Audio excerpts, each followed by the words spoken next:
आकाश on ट्रॅव्हलमध्ये स्वागत आहे तुमचं. आणि आज आपण चाललेलो आहोत महाराष्ट्रातल्या 3.5 शक्तिपीठांपैकी एका शक्तिपीठाचं दर्शन घेण्यासाठी रेणुका माता मंदिर. यस, नाशिक जिल्ह्यातील चांदवड तालुक्यातील जे रेणुका माता मंदिर आहे अतिशय प्रसिद्ध देवस्थान आहे आणि खूप प्रचलित आहे. खूप लाखोच्या संख्येने भाविक इथे दर्शनासाठी येतात कारण की शक्तिपीठ आहे. आणि सगळ्यात महत्त्वाची गोष्ट म्हणजे ऐतिहासिक याला महत्त्व आहे कारण की अहिल्याबाई होळकरांनीच या मंदिराचा जीर्णोद्धार केला होता. तसं मंदिर तर पुरातन आहे पण आता खूप जबरदस्त डेव्हलपमेंट करण्यात आलेली आहे आणि बऱ्याच दिवसांपासून मला जायचंच होतं तिथे, पण आज फायनली तो योग आलेला आहे. आणि आपण बाईकने चाललो आहे आणि माझ्या घरापासून 70 किलोमीटरचा प्रवास आहे. आणि या प्रवासात मी तुम्हाला सांगणार आहे की तुम्ही त्या मंदिरापर्यंत कसं पोहोचू शकता जर तुम्ही पहिल्यांदा तिथे जाणार असाल. आणि ते देवस्थान मी तुम्हाला पूर्ण दाखवणार आहे. मंदिराची बांधणी, मंदिराची रचना, तिथली एकंदरीत सर्व माहिती आपण या ब्लॉगमध्ये कव्हर करण्याचा प्रयत्न करणार आहोत. चला आता लवकरच निघूया आणि पोहोचूया चांदवडमध्ये आणि पुढची माहिती आपण तिथे गेल्यानंतरच बघूया.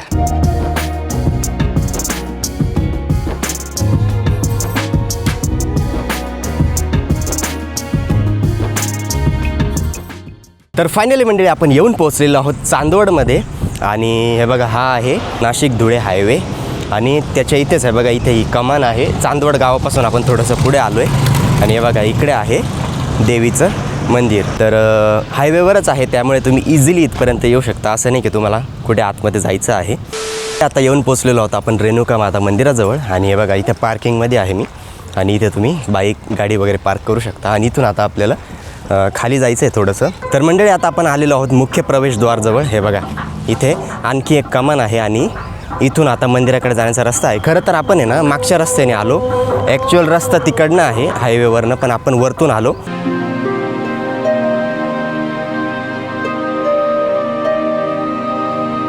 निसर्गाच्या कुशीत वसलेलं नाशिक जिल्ह्यातील चांदवड आणि त्या चांदवडची ओळख पूर्ण होते ती इथल्या प्राचीन आणि भव्य अशा श्री रेणुका देवी मंदिरामुळे.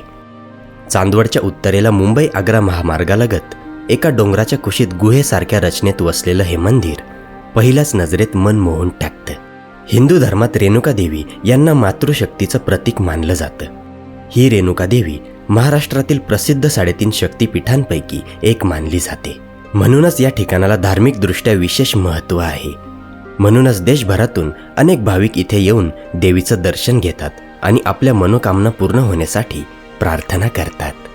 तसं हे मंदिर तर खूप प्राचीन मानलं जातं, पण इसवी सन 1740च्या आसपास अहिल्यादेवी होळकर यांनी या मंदिराचा पुन्हा जीर्णोद्धार केला होता. आणि इथूनच दिसतं डोंगरावर वसलेलं श्री चंद्रेश्वर महादेव मंदिर, जे या ठिकाणच्या आध्यात्मिक वातावरणाला अजूनच समृद्ध करतं.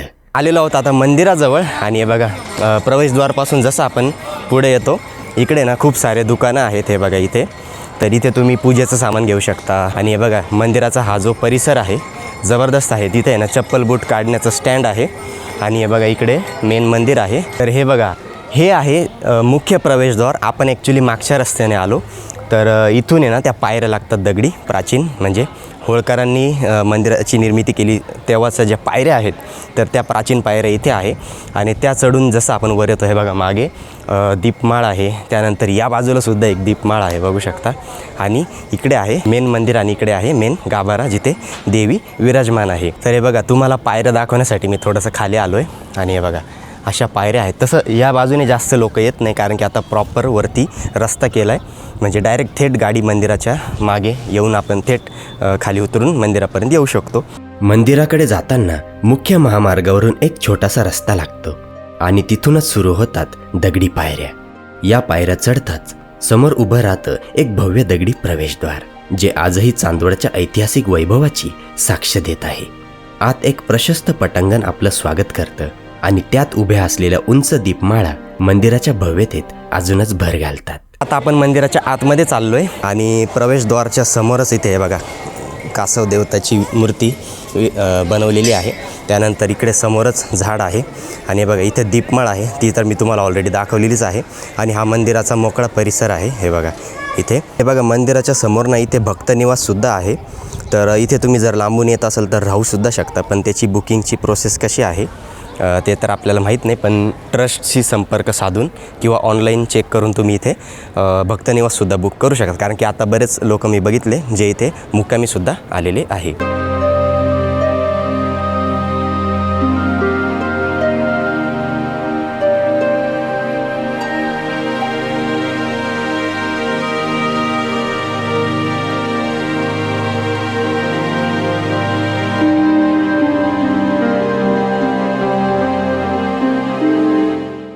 तर मंडळी बघू शकता आता मंदिराच्या आतमध्ये आलो आहे आणि इथे जास्त जोरात बोलणं म्हणजे मला कसं तरी वाटतं आहे, कारण की आतमध्ये शांतता खूप आहे. म्हणजे भाविक बरेच बसलेले इकडे. हे बघा इथे जास्त बोलणं अलाउड नाही म्हणून मी हळू बोलतो आहे. हे बघा इकडे मेन देवीचं मंदिर आहे, तिथे बघू शकता मूर्तीसुद्धा दिसत आहे. आणि इकडनं आपण आलो आणि बघू शकता खूप जबरदस्त आहे. म्हणजे ही जी बांधणी बघताय तुम्ही, हे बघा ही पुरातन आहे. होळकरांच्या काळात बांधली गेलेली ही इमारत आहे. आणि हे बघा इकडे चालण्यासाठी असं म्हणजे चारही साईडने ना असा सभामंडप आहे. आणि आता सध्या इथे शेड टाकल्यावर पण तेव्हा आहे ना हे पूर्ण ओपन होतं. आता इथे कसं जास्त भाविक येतात ना, त्यामुळे इथे शेड आहे. आणि हे बघा इथे ट्रस्टचे लोक बसलेले असतात. आणि बघा इकडे पब्लिक बघू शकता तुम्ही. तर चला आता आपण पण थोडंसं इथे बसूया शांत आणि मग आतमध्ये जाऊन तुम्हाला देवीची मूर्ती दाखवतो.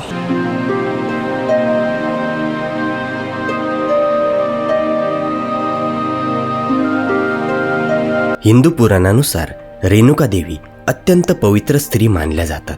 त्या जमदग्नी ऋषी यांच्या पत्नी आणि परशुराम यांच्या माता होत्या. त्यांच्या पवित्रतेच्या सामर्थ्यामुळे त्या रोज नदीवरून मातीचं भांडं बनवून पाणी आणत असे. मात्र एकदा नदीकाठी त्यांचं क्षणभर लक्ष विचलित झाल्याने त्यांची एकाग्रता भंगली आणि त्या दिवशी त्यांना भांडं तयार करता आलं नाही. ही गोष्ट समजताच जमदग्नी ऋषी क्रोधित झाले आणि त्यांनी आपल्या पुत्राला आपल्या आईचं शिरधाडापासून वेगळं करण्याचा कठोर आदेश दिला. शेवटी परशुरामांनी पित्याच्या आज्ञेचा मान राखत आईचं शिरधाडापासून वेगळं केलं. नंतर त्यांच्या आज्ञाधारकतेवर प्रसन्न होऊन जमदग्नी ऋषींनी त्यांना वरदान दिलं. परशुरामांनी आपल्या आईला पुन्हा जीवनदान मिळावं ही इच्छा व्यक्त केली. त्या वरदानाने रेणुका देवी पुन्हा जिवंत झाल्या. या घटनेनंतर त्यांना दिव्य शक्ती प्राप्त झाली आणि त्या पुढे शक्ती स्वरूपात पूजल्या जाऊ लागल्या. अशी या मंदिराची आख्यायिका प्रचलित आहे.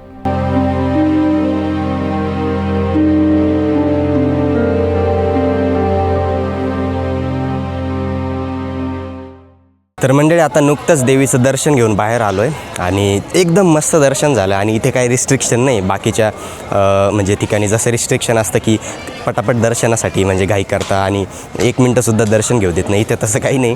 तुम्ही कितीही वेळ आरामशीर थांबून दर्शन घेऊ शकता आणि किती पण वेळ आतमध्ये बसू शकता. कितीही गर्दी झाली तरी आतमध्ये खूप मोठा परिसर आहे. त्यामुळे ही गोष्ट मला आवडली, कारण की वणी, तुळजाभवानी, महालक्ष्मी या ठिकाणी गेल्यानंतर दर्शनसुद्धा घेऊ देत नाही, इतकी लाईन असते. त्र्यंबकेश्वर तसा इथे नाही आहे.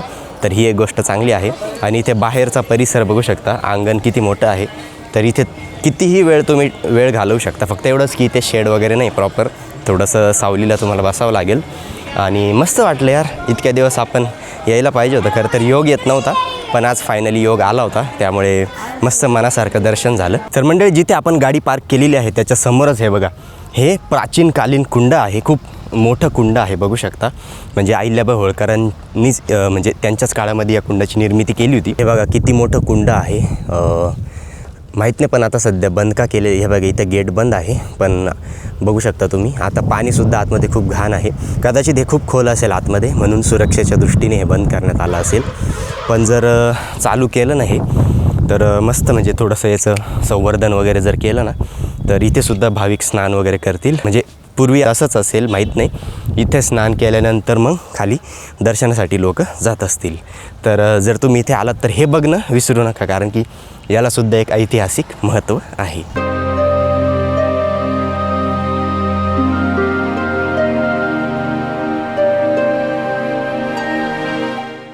तर मंडळी अशा प्रकारे हा व्लॉग या ठिकाणी आपण समाप्त करत आहोत. आणि जसं की तुम्ही बघितलंच खूप छान दर्शन झालं आपलं आणि मस्त मंदिर आहे. आणि सगळ्यात महत्त्वाचं म्हणजे आपल्याला इथे शूट वगैरे करू दिलं, त्यामुळे तुम्हाला मला दाखवता आलं. आणि वातावरण पण छान आहे, त्यानंतर परिसर पण जबरदस्त आहे, देवीची मूर्ती पण सुंदर आहे, मंदिर पण छान आहे. त्यामुळे नक्की व्हिजिट करा. जर तुम्ही इथे अजून पण आलेले नसाल तर इथे नक्की या. चला आता भेटूया पुन्हा कुठल्या तरी नवीन व्लॉगमध्ये. हा व्हिडिओ तुम्हाला कसा वाटला कमेंट नक्की करा. आणि जर व्हिडिओ आवडला असेल तर व्हिडिओला लाईक करा. आणि चॅनलवर नवीन असाल, तुम्हाला असे ट्रॅव्हल कंटेंट आवडत असतील, माझे कंटेंट आवडत असतील, तर चॅनललासुद्धा तुम्ही सबस्क्राईब करू शकता. आणि इंस्टाग्रामवर सुद्धा तुम्ही मला फॉलो करू शकता, कारण की इंस्टाग्रामवर आपण लवकर अपडेट देतो, त्यामुळे तिथे आपण पर्सनली कनेक्ट होऊ शकतो. त्यामुळे इंस्टाग्रामची ID मी डिस्क्रिप्शनमध्ये देत आहे, तर नक्की व्हिजिट करा. तर चला आता जाऊया, लय ऊन झालेलं आहे, कारण की सकाळी आलो होतो आपण, पण शूट करता करता वेळ झाला. तर जाऊया आता आणि भेटूया नेक्स्ट व्हिडिओमध्ये. Bye bye.